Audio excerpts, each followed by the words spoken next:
تھوڑی سی پریشانی آ جائے تو ناشکرا تو بن جاتا ہے، لیکن مال کے معاملے میں بڑا مضبوط ہے، وہ بڑا طاقتور ہے، اس کو پرواہ نہیں ہے۔ اعوذ باللہ من الشیطان الرجیم، بسم اللہ الرحمن الرحیم۔ اذا زلزلت الارض زلزالها واخرجت الارض اثقالها وقال الانسان ما لها يومئذ تحدث اخبارها بان ربك اوحى لها يومئذ يصدر الناس اشتاتا ليروا اعمالهم فمن يعمل مثقال ذرة خيرا يره ومن يعمل مثقال ذرة شرا يره۔ جس وقت زمین اپنے زلزلے کے ساتھ ہلا دی جائے گی اور جب وہ اپنے بوجھ سارے کے سارے باہر نکال پھینکے گی، انسان کہے گا اس کو کیا ہو گیا ہے، جس دن وہ اپنی ساری خبریں بتا دے گی، اس لیے کہ اس کا رب نے اس کو یہی حکم دیا ہوا ہوگا۔ جس دن لوگ جماعتوں کی صورت میں پھیل کر واپس لوٹ رہے ہوں گے تاکہ وہ اپنے اعمال کا بدلہ پا سکیں، اور جو شخص بھی کوئی نیک عمل کرے گا ایک ذرے کے برابر بھی وہ اس کو دیکھ لے گا، اور جو شخص بھی کوئی برا عمل کرے گا ایک ذرے کے برابر بھی اس کو دیکھ لے گا۔ سورہ زلزال ہے، مدنی سورت ہے۔ اس سورت کے بارے میں ایک حدیث پاک میں اس لیے شروع میں عرض کر رہا ہوں تاکہ سب ساتھی جائے توجہ سے سنیں۔ ایک حدیث پاک میں اس کو نصف قرآن کہا گیا ہے، آدھا قرآن، اور اسی حدیث میں سورہ اخلاص کو ثلث قرآن بھی کہا گیا ہے کہ قرآن کا تیسرا حصہ ہے، یعنی جتنا تیسرے حصے کا ثواب قرآن کا ملے گا نا اتنا سورہ اخلاص ایک مرتبہ پڑھنے کا ملے گا۔ اور سورہ کافرون کو ربع قرآن کہا گیا ہے، قرآن کا چوتھائی حصہ۔ تو یہ ذہن میں رکھ لیں کہ اس کو نصف قرآن کہا گیا ہے۔ اس سورہ زلزال کو بڑی اہمیت کی حامل ہے۔ چنانچہ فرمایا کہ اذا زلزلت الارض زلزالها، قیامت کے احوال بیان کیے گئے ہیں کہ جب زمین اپنے زلزلے کے ساتھ جھنجھوڑ دی جائے گی، ہلا دی جائے گی۔ اب یہاں پر یہ کون سا زلزلہ مراد ہے؟ دو زلزلے آئیں گے نا قیامت کے دن۔ ایک زلزلہ پہلے آئے گا، اسرافیل علیہ السلام سور پھونکیں گے جس کو نفخہ اولا کہتے ہیں۔ اس زلزلے سے سب کچھ تباہ و برباد ہو جائے گا، زندہ مر جائیں گے، سمندروں میں آگ لگ جائے گی، جیسا کہ قرآن پاک میں بیان کیا گیا ہے۔ اور ایک زلزلہ پھر دوبارہ آئے گا، دوبارہ سور پھونکے گے اسرافیل علیہ السلام، پھر زلزلہ آئے گا۔ اب یہاں پر زلزلے سے مراد دوسرا زلزلہ مراد ہے، کیونکہ اگلے جو حالات آ رہے ہیں نا سورت کے اندر انسانوں کے، اس سے معلوم ہوتا ہے کہ یہاں پر نفخہ ثانیہ ہے، دوسری مرتبہ جب اسرافیل علیہ السلام سور پھونکیں گے تو فرمایا گیا کہ جب زمین جھنجھوڑ دی جائے گی، ہلا دی جائے گی، زلزلہ آ جائے گا۔ وَأَخْرَجَتِ الْأَرْضُ أَثْقَالَهَا، وہ اپنے سارے کے سارے بوجھ باہر نکال پھینکے گی۔ اب کون سے بوجھ ہیں اس کے اندر؟ اب ایک حدیث پاک کے اندر، ترمذی شریف کی حدیث ہے، نبی پاک صلی اللہ علیہ وسلم نے ارشاد فرمایا کہ وہ سونے کو چٹانوں کی صورت میں باہر نکال دے گی، مردوں کو قبروں سے باہر نکال دے گی۔ جو کچھ زمین کے اندر اللہ پاک نے رکھا ہے قیامت کو اس سے وصول کرنے کے لیے، جہاں جہاں بھی اس کے ذرات پھیل گئے ہیں، انسانوں کی ہڈیاں مٹی ہو گئی ہیں، وہ پھر کہیں اور چلی گئی مٹی، کہاں سے کہاں، سب کو وہ باہر نکال پھینکے گی۔ اخرجت الارض اثقالها، اس زلزلے سے وہ اپنے سارے بوجھ نکال دے گی۔ وقال الانسان ما لها، یہ کیفیت دیکھ کر انسان حیران ہو جائے گا کہ کہے گا ما لها، اس کو کیا ہو گیا ہے، اس کو کیا ہو گیا ہے، زمین کو یہ ایسا کیوں کر رہی، کیونکہ یہ انسانوں کے بس میں تو نہیں ہے ایسا کرنا۔ یومئذ یصدر الناس اشتاتا، فرمایا کہ یومئذ تحدث اخبارها، جب وہ اپنی ساری خبریں بیان کر دے گی، اچھی اور بری خبریں، میرے اوپر یہاں پر یہ گناہ ہوا، زمین گواہی دے گی۔ یہی اس کی شہادت اور گواہی ہے نا، جو حدیث میں ہے، جہاں جہاں انسان جو نیک عمل کرے گا، جہاں جہاں انسان جو برا عمل کرے گا، زمین سے سارا کا سارا کچھ بتلا دے گی، خود گواہی دے گی۔ کیوں گواہی دے گی؟ بِأَنَّ رَبَّكَ أَوْحَىٰ لَهَا، اس لیے کہ اس دن اس کے رب نے اس کو یہی وحی کی ہوگی، اپنے رب کے حکم سے کرے گی، اپنے رب کے حکم سے کرے گی، ہر چیز اپنے رب کا حکم مانتی ہے۔ یومئذ یصدر الناس اشتاتا لیروا اعمالهم، جس دن لوگ جماعتوں کی صورت میں، یعنی اپنا اعمال نامہ لے کر جماعتوں کی صورت میں واپس ہو رہے ہوں گے تاکہ وہ اپنی جزا و سزا پا سکیں۔ نیک لوگ جنت کی طرف جا رہے ہوں گے، برے لوگ جہنم کی طرف جا رہے ہوں گے، اشتا پھیلے ہوئے جماعتوں کی صورت میں آ رہے ہوں گے اور واپس لوٹ رہے ہوں گے، لیُرَوْا اعمالہم، تاکہ وہ اپنے اعمال کا بدلہ دیکھ سکیں کہ جو کچھ انہوں نے کیا ان کے سامنے ہے۔ فَمَن يَعْمَلْ مِثْقَالَ ذَرَّةٍ خَيْرًا يَرَهُ، جو شخص ایک چھوٹی سی بھی نیکی کرے گا کہ ذرے کے برابر، وہ اس کو دیکھ لے گا۔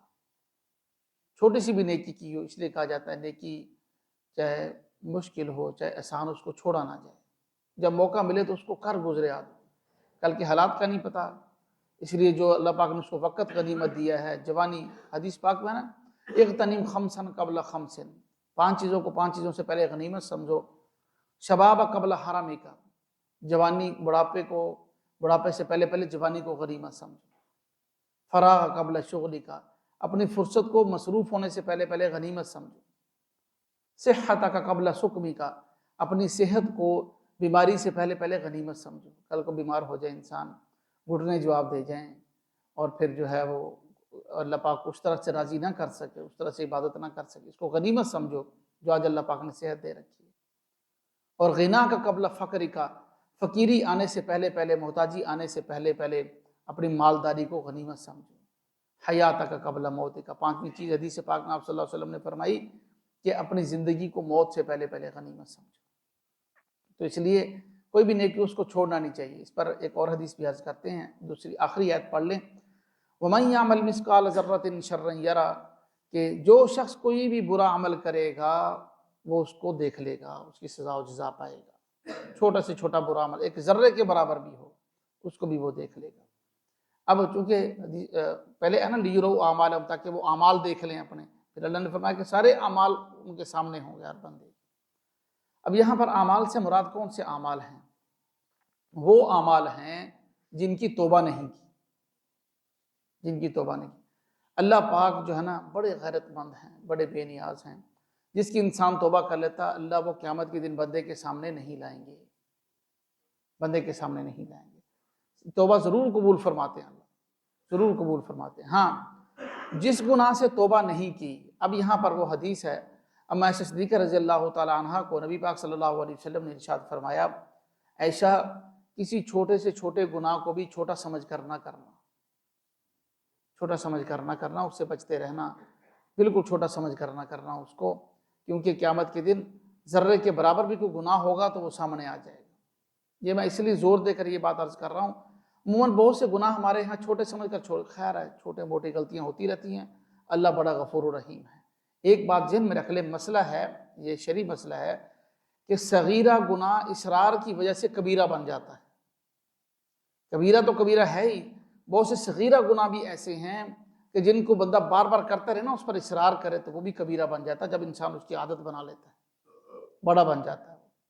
اب خلاف سنت جتنے کام ہیں وہ صغیرہ ہیں، الٹے ہاتھ سے کھانا صغیرہ ہے۔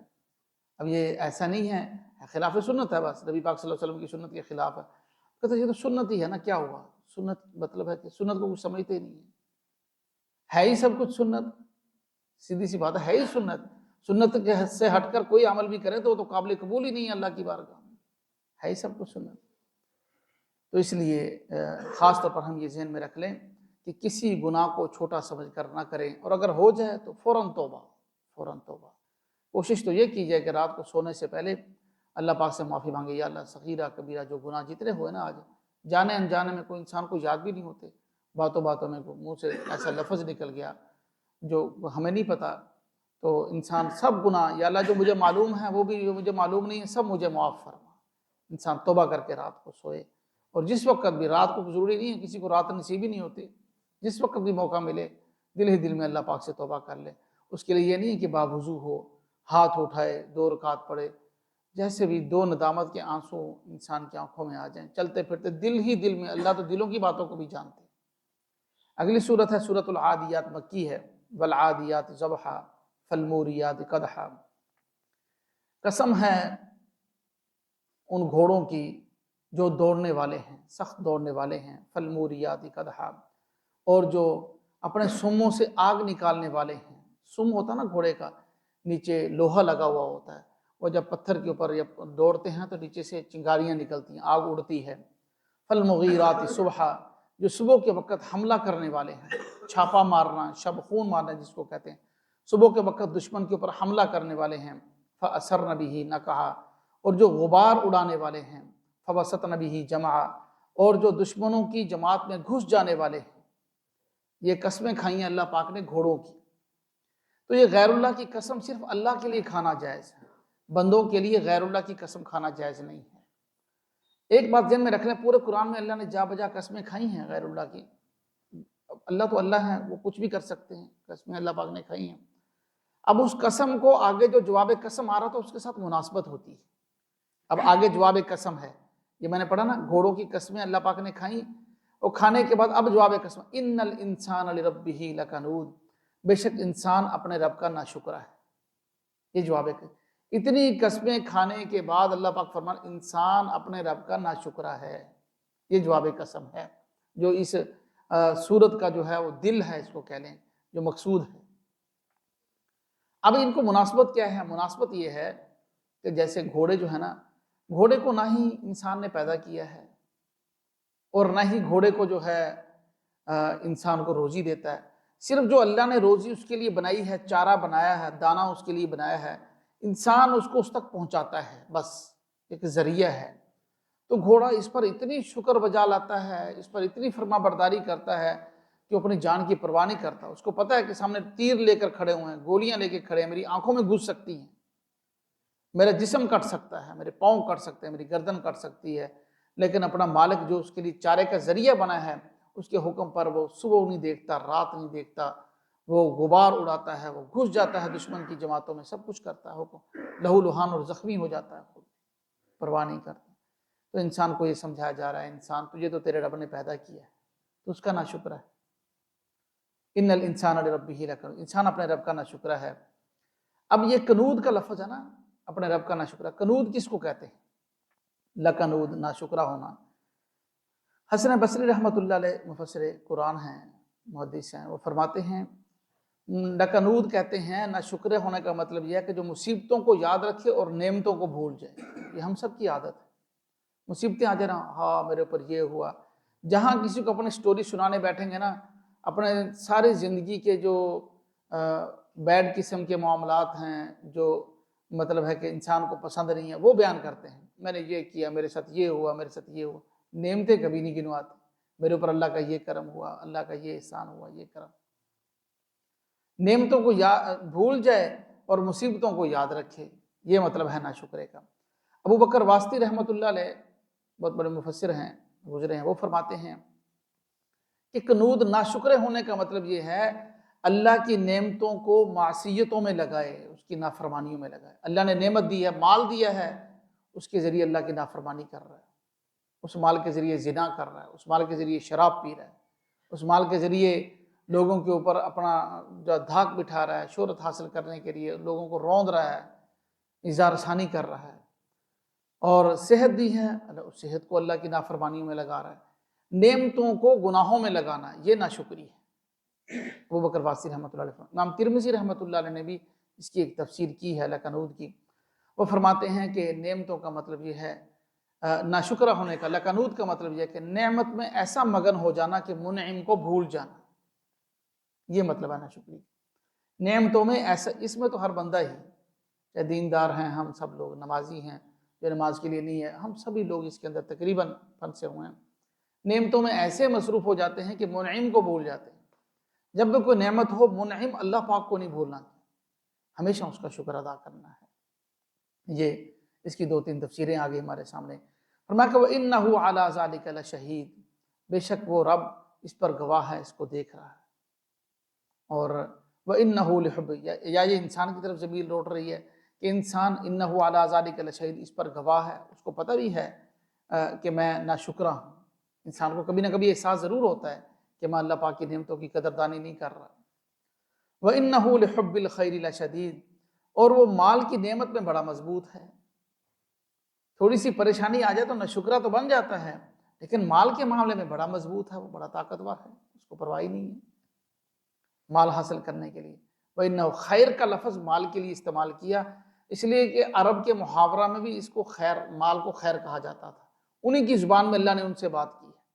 اہل عرب جو ہے مال کو خیر کہتے تھے، کہتے تھے مال میں نفع ہی نفع، خیر ہی خیر ہے.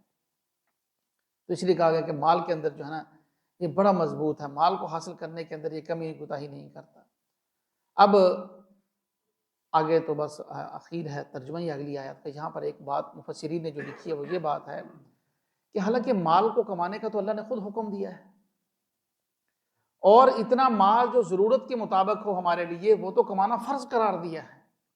اور نبی پاک صلی اللہ علیہ وسلم کی تعلیمات ہیں کہ انسان کمائے، روزی کمائے، بیٹھے نہیں. نوافل فرائض کے بعد جو سب سے بڑا فریضہ ہے وہ رزق حلال کمانا ہے. تو لیکن یہاں پر کہا گیا کہ انسان جو ہے مال کی محبت میں پھنسا ہوا ہے.